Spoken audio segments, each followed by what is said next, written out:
Hi guys, Asmo here, and today I'm gonna show you how I managed to make over 100 divines without even finishing the campaign on this character. As you can see, I cannot access maps. I didn't get to maps yet. I didn't kill Kitava.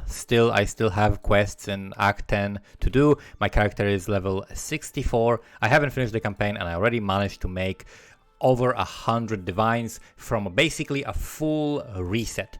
I removed everything from my stash tabs. I liquidated everything I could, deleted the rest. I deleted a ton of stuff just to empty all of my stash tabs. And you could say, yeah, I guess, well, but you have still the Atlas. But I didn't use my Atlas. I didn't run a single map. Not a single map was run. The only content I did was basically level through the campaign, because this included also leveling. Level through the campaign, did a very tiny bit of heist, and then basically spent the rest of the time in my hideout making currency, and I'm gonna show you exactly what I did step by step. The whole process took me about 4 days, and that includes, of course, the leveling, starting everything up, learning how to do these things, learning all of the specific crafts and flips I could do, and then of course liquidating everything and getting to that actual liquid over 100 divines so that I can potentially buy a headhunter or whatever I want. So this is also using very simple basic methods. There is no complicated crafting. You don't actually need the crafts unlocked on the bench. You don't need any crafts.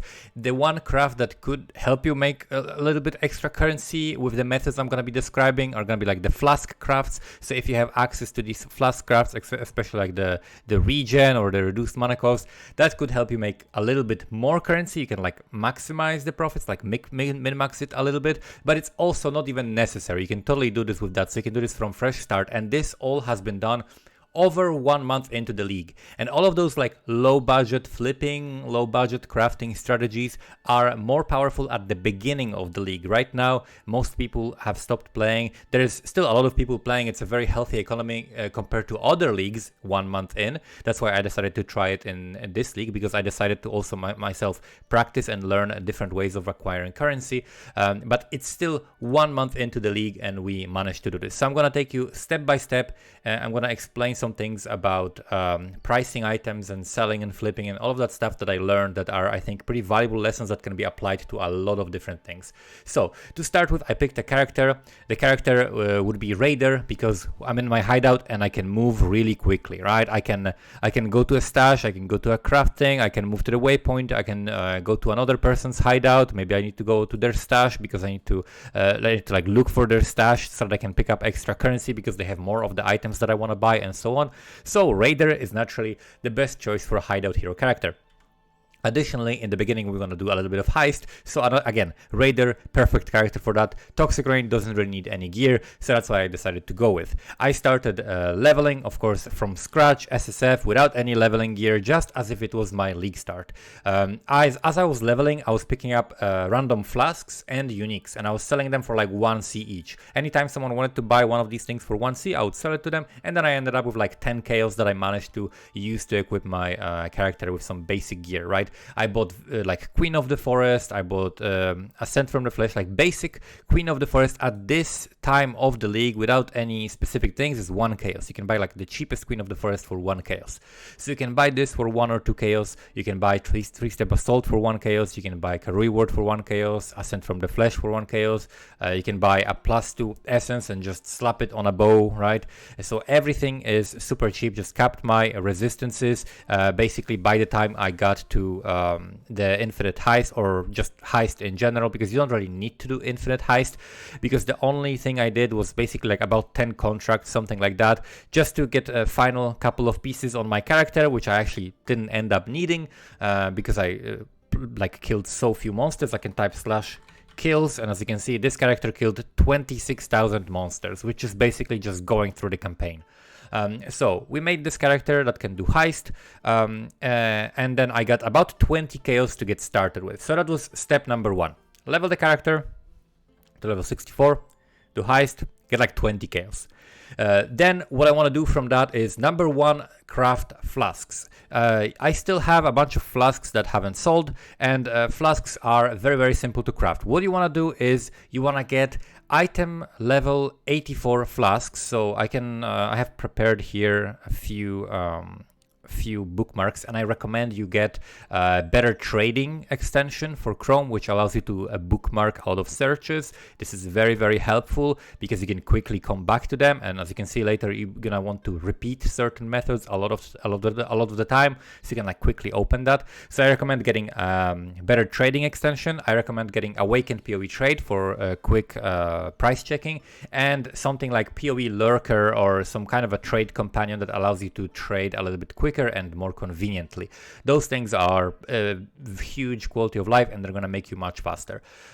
So we can look at, I think I have flask here. Where is it? Flasks. So I have a bunch of flasks, as you can see, bookmarked, and I have 85 item level 85 plus Quicksilvers, or item level 84 anything else. So you can go, for example, to like a diamond flask 84 or whatever. They are all just basic flasks. You can buy them for 1 chaos, and soon they're gonna like increase in price, but in the beginning you don't need that many, right? You buy a few for 1 or 2 chaos, and then you buy alterations, right? As many alterations as you can afford. Alterations are very cheap. They're like 11 alterations to 1 chaos, and then you just spam them, and when you get some decent rolls, like a T1 or T2 rolls, or very good combo of rolls, then you price check them. If it costs more than the base, you basically can sell it, right? So you can sell them at first for like 9 chaos, 14 chaos, 19 chaos, right? So this is one thing about pricing. Early on, when you have very low amount of capital, you have like, let's say your 20 chaos, and then you spend that 20 chaos on all your resources, right? And so you have the flasks. Let's say you craft 10 flasks for that, right?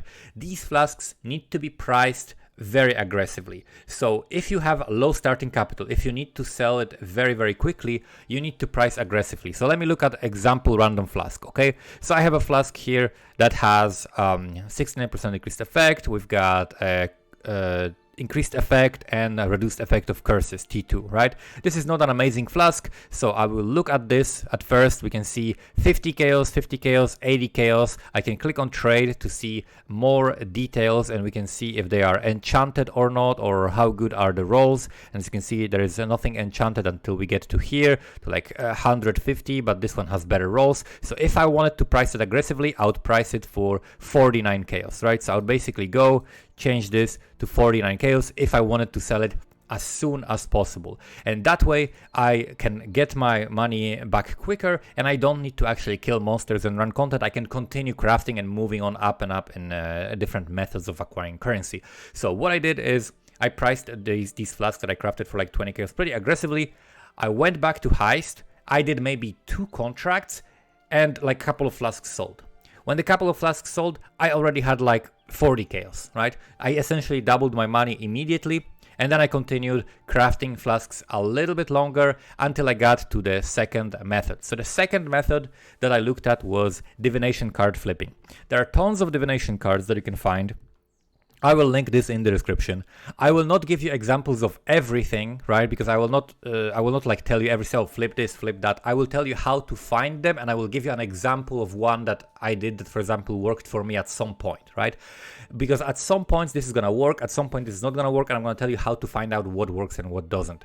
So I looked at the divination cards and I looked, okay, what are items that are within my budget? So you were looking for item like Taste of Hate, for example, right? Or we're looking for some other things.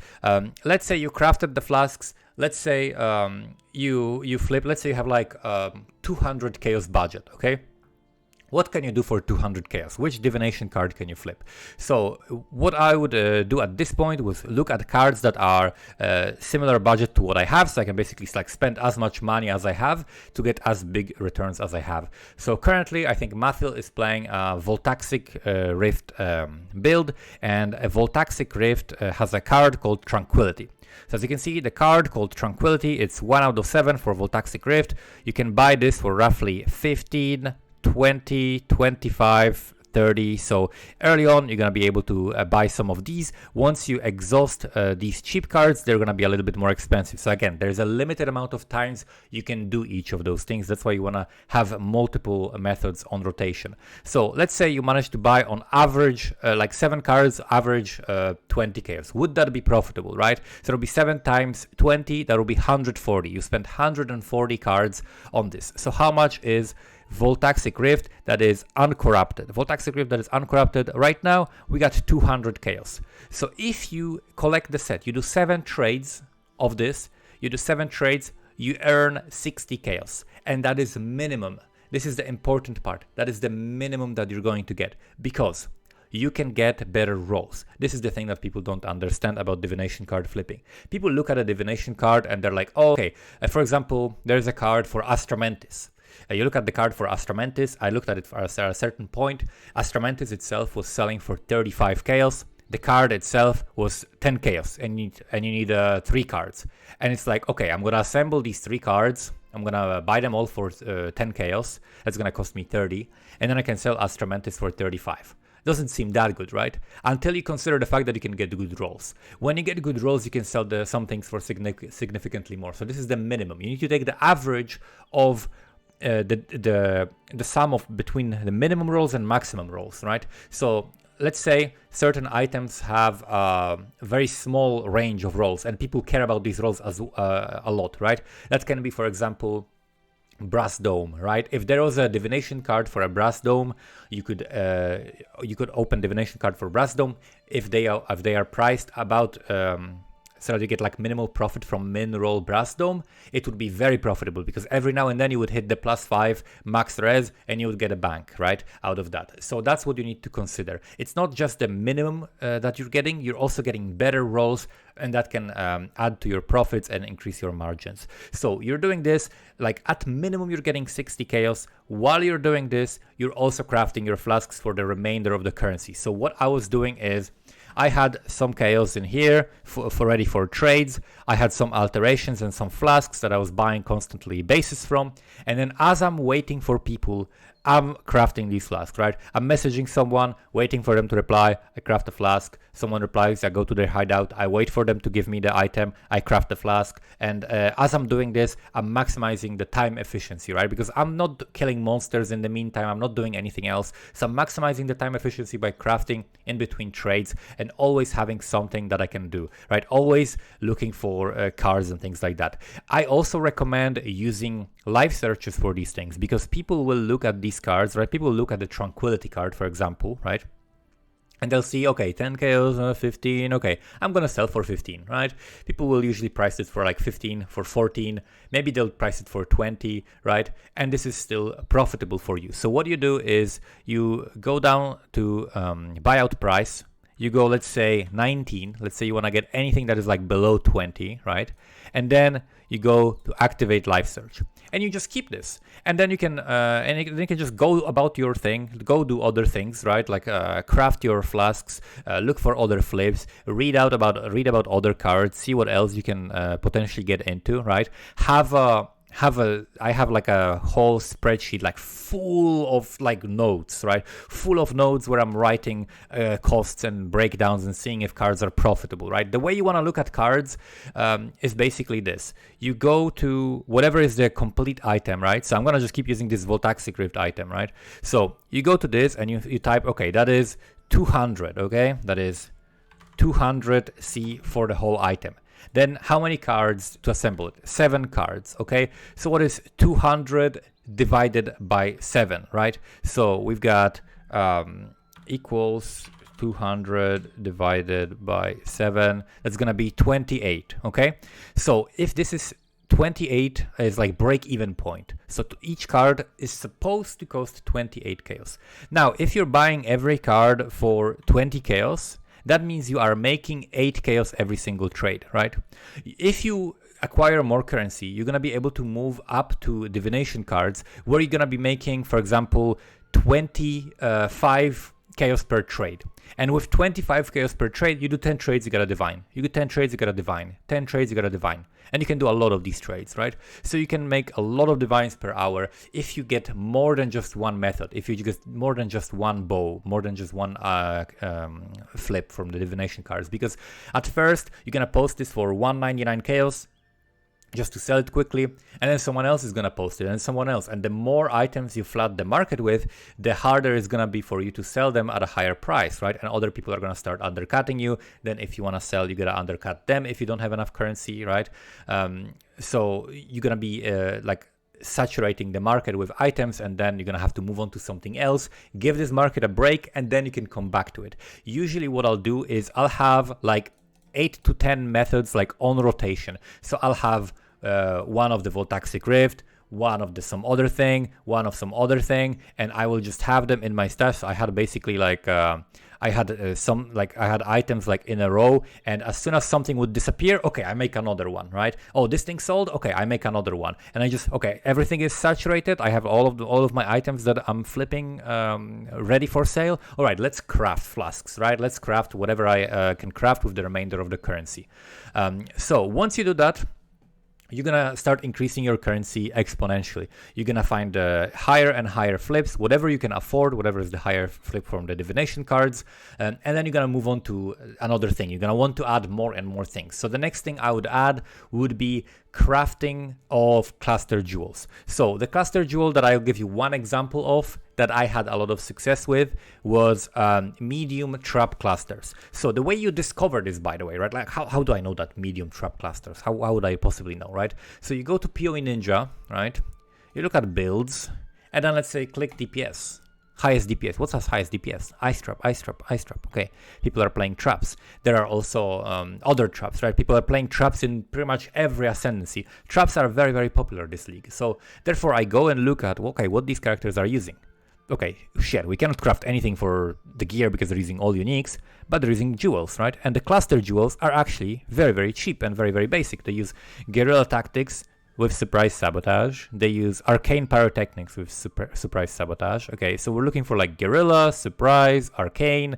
We're looking for these things, and we're looking for 4 or 5 passives and whatever else we can roll on them. So what you do is you look at the base, you look at the cluster jewel. So you go medium cluster jewel, trap and mine damage, and you look at item level requirements. So arcane pyrotechnics, 68. We got guerrilla level 1, surprise level 50. Okay, so we want cluster jewel to be at least level 68, and we have a lot of different things that we can hit, right? There is lots of different things. You can see guerrilla surprise is a pretty high weight on this, right? Pretty easy to hit. So for this specific cluster jewel, there isn't really a specific tag that you want to hit, right? Because arcane pyrotechnics, which is the best combo with like guerrilla or surprise, this doesn't have any specific tags. So what you can do is simply grab 68 plus bases, right? So bases that are at least level 68, that are maximum 5 passives. So you just search here for maximum 5 passives, trap and mine damage, 68, not corrupted, and then you just buy like 5 to 10 of them, right? You buy them for like 5 chaos each, and after you get a bunch of those bases, what you do is just alch and scour them. You can just continuously alch and scour, and as you're doing other trades, you can continuously alch and scour, alch and scour, alch and scour. This is the cheapest method, and these are like quick moving jewels. Like every time I would make like 10 of them, I go do my other flips. When I'm finished with the other flips, the cluster jewels are sold, and I just make more of them. Very, very cheap to make. They don't give you that much currency, but every single one, it might cost you like 15 chaos to craft, and you sell it for 60 chaos, right? So you're like 4 times your money, basically. They're very quick moving, and of course, as soon as I make this video and tell people that, people are gonna craft it and they're gonna stop moving, and the market is gonna be saturated and it's no longer gonna be profitable. So you're gonna have to find a new thing. But the way I crafted them, I just got a bunch of alchemies and a bunch of scours, and here is lesson number 2 about searching for resources. When you're searching for resources, you can compare and find different inefficiencies in the market. So one of these can be, for example, the conversion rate of chaos to scours and chaos to chances. So if I went to buy chaos to scours, right, and I'm looking for like some minimum stock of a decent amount of at least 100 or whatever, you're gonna see that for 1 chaos, I'm gonna buy like 1.7 scours, something like that, right? For 1 chaos, I'm gonna get like 1.7 scours. But if you look at chance orbs, right, for 1 chaos, I can buy 10 chance orbs, and 10 chance orbs is 2.5 scours. So you're getting 2.5 instead of like 1.5. So you're getting extra efficiency, right? Out of your chaos, you're getting a better deal for scours, because you can convert chances at a rate 4 to 1 scour at a vendor, right? So you just buy chances instead, get the scours cheaper. You get the alchemies, and basically you just go crafting, and you craft as you're flipping, as you're waiting for the life searches, right? You can have the life search, like let's say you have like 2 or 3 life searches for the divination cards, so that whenever someone tries to undercut the market, you just snipe them and you get them cheaply, and that way you get even higher margins on your flips. You just assemble these divination cards while you're crafting flasks. Once you have like, you know, a few flasks of each type, then you craft the cluster jewels. Once you have the full cluster jewels, you probably have other things to flip, and you can lower the prices if you need the currency quickly to reinvest. And if you don't need the currency quickly, you just keep the prices even with whatever else is posted of the same kind, so that you can maximize your currency. And that is the main thing that I was doing. Other than that, I really did very few things. I managed to flip 20 chaos into over 100 divines in 4 days, or less than 4 days, because I also have to level the character and learn all of these methods and so on, right? And this is very, very simple. Anybody can do this. It doesn't require anything special. It doesn't require any special skills. Basically, if you just repeat what I said here, you're gonna make currency as long as you look for your own market inefficiencies, right? I'm gonna give you some extra rules as well that you can look out for.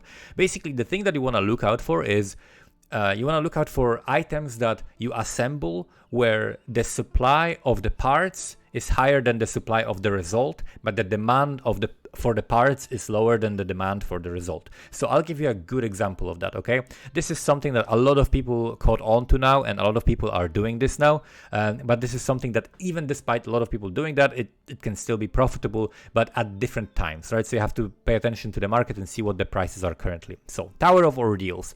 Tower of Ordeals is the ultimatum fight. The ultimatum fight is basically it's like a map, but it is constructed out of 4 parts. So as you can see, it's 190 chaos right now, right? 190, 200. I've sold some even for a divine, right? So I've sold a bunch of them for a divine, and a bunch of them mostly for about 200 to 190 chaos, something like that. But let's say right now, 190 chaos is what you can buy this for. Okay, how do you make one? You make one with 4 parts. So we have the Victorious Fate, which you can buy for 5 to 10 chaos, right? So you're gonna buy it mostly for like 8 chaos. So let's write this down, okay? We got 8 chaos for one of the parts, okay? Then we go to the next is the Ignominious Fate, okay? This one, 5, 9, 10 chaos, okay? So let's say you can buy this for 10 chaos as well. We write this down. We got 10 chaos.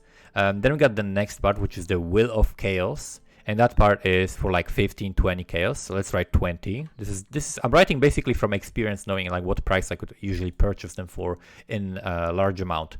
And then we've got the Deadly End, which is about 80 chaos, right? So this is something you can buy for about 80 chaos. So as you can see, we got here 118 chaos, right? 118. This is how much you can assemble it for. And 190 is how much you can sell it for, right? So you're making 70 chaos on 4 trades, right? On 4 trades, you're making 70 chaos. So you're making like, 17.5 chaos per trade, right? So you're making like 17.5 chaos per trade. Every single time you do a trade, you're making 17.5 chaos, and it costs you almost no time.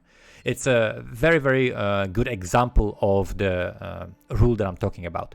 These fragments, nobody really needs that fragment, right? Nobody wakes up and says, I need some Deadly End ultimatum aspect. No, but people do wake up and say, oh, I want to run the Tower of Ordeals. I want to kill the ultimatum boss, and I want to get lucky and get the Hate Forge, right? Or I basically just want to spam it until I get it and like deterministically actually farm currency, because it's actually profitable to run them. So Tower of Ordeals, good demand, right? What is the supply of Tower of Ordeals? There is no supply of Tower of Ordeals. You cannot find it. You cannot drop it, right? You can only make it. So the only supply is people who are flipping it, or people who are assembling it for themselves and then didn't end up running it. That's the only supply. So since there is a lower supply and higher demand, that means this is a seller's market, right? So the sellers can largely dictate the price, and the price is going to depend on how many people are selling it currently. Then we look at the fragments, right? The fragments are basically buyer's market, right? Because people wanna sell this because they find it, right? They kill the bosses and they find these fragments, and what are they gonna do with them, right? They need all the other fragments. They don't want to go to the trade site and go and look for all the other fragments and assemble it. They don't want to do that. They just want to go like they're delving or they're killing at Syria or whatever else, right? So they just want to do that. So there is a supply of these coming in constantly, and there are not that many people buying them because there are more people running all of this content than the ultimatum aspect, right? It's like 4 different types of content that you have to run versus like 1 type of content, which is the Tower of Ordeal, right? This is a specific thing. So there's more supply than demand in here. That's why this is a buyer's market. That's why some of these are very, very cheap and it's easy to buy a lot of them. So that's like a basic rule that you want to look for, that you can abuse basically, right? And basically divination cards are a very, very similar situation, right? Everybody drops divination cards. Nobody wants the divination cards. People want that complete item. That's what people want first of all, right? And then if they want to be smart about it and if they want to spend a little bit of time and make some currency, well, then they can just buy the divination cards, right? And some items, if you get enough capital, let's say you get like 20 divines, you can start flipping some big items that are worth like 5 to 15 divines, right? Like if an item is worth like 15 divines and it has divination cards that you can purchase for 14 divines, right? Then you're gonna make divine every single time you sell that item. And also you can get lucky with the rolls and make more, so you can potentially make 2 or 3 divines on a single item sell that you acquired from trade that basically you got notified by, and just people are killing themselves to give you their items very, very cheaply, and you're just taking their money. So that's basically it. Those are the methods that I used for spamming this currency, and it worked very, very well with such basic methods. There are way better methods than this to be discovered, and this is what I'm gonna learn now. But when I first started making currency with this method in the beginning, I decided, okay, I'm just gonna go for like a cool round number. I'm just gonna get like enough to buy a headhunter, you know, so like 100 divines, and then I'm gonna make a video about it, sharing these very, very basic methods. And now next step for me is to learn more advanced methods and better methods of making currency. But this completely works after the first day, after like leveling, and after I learned which divination cards I want to flip, which things I want to craft. I had a couple of different methods. I had like a few items that I was also crafting that are very, very cheap, that I was just like buying a few resources and crafting them, and then I was also flipping a couple of other divination cards where I got like some 6 link out of that, and I could split the 6 link with the split beast as well, or even buy just the cards, because at some point the cards got the set of cards got cheaper than the split beast. There are so many different flips that you can do with the divination cards, but you just gotta go manually basically through this list, look for an item that is about the budget of what you have in total, right? So let's say if there is a certain unique, right, and that unique costs a similar amount to the amount of money that you actually have, then you can basically flip that, right? Like if we imagine that, for example, Chevron's wrappings, right? If we imagine that you have 3 divines, Chevron's wrappings costs 3 divines. The cards are probably going to cost a little bit less than 3 divines. That means you can flip it, right? And if you get good rolls, you get more than 3 divines. Maybe you get 4, maybe you get 5 divines, right? If you get like excellent rolls. So average is actually better than the minimum result that you can possibly get from flipping the cards. Just look through these cards, see what you can find, look through PoE Ninja, see which items are popular, and if you know that a certain item that is very popular has a divination card for it, you can do that, right? There are tons of different flips and strategies you can do, but I just shared what I used and what personally worked for me. And after the first initial stage where I leveled and learned, I was actually making about 5 divines per hour. So this is and this is like pure 5 divines per hour. It's not like, oh, I bought the maps, I prepared the strategy, I did the thing, and I acquired the character, I built the character, I got the sextants, I traded people for 3 hours for all the resources, and then I run the maps for 5 hours and I count only those 5 hours. No, like actual 5 divines per hour, like basically the amount of money I made divided by the amount of hour I spent playing the game, right? In total for the entire day. That way I was making 5 divines per hour, which is about, if you play 10 hours, you can make 50 divines per day. You can make this in 2 days, right? So it's very, very solid and consistent method that you can use to scale your currency up without needing anything. So I've been rambling on for a while a bit. I'm gonna go learn some new methods of acquiring currency. Hopefully you learned something from this. Thank you so much for watching and see you next time.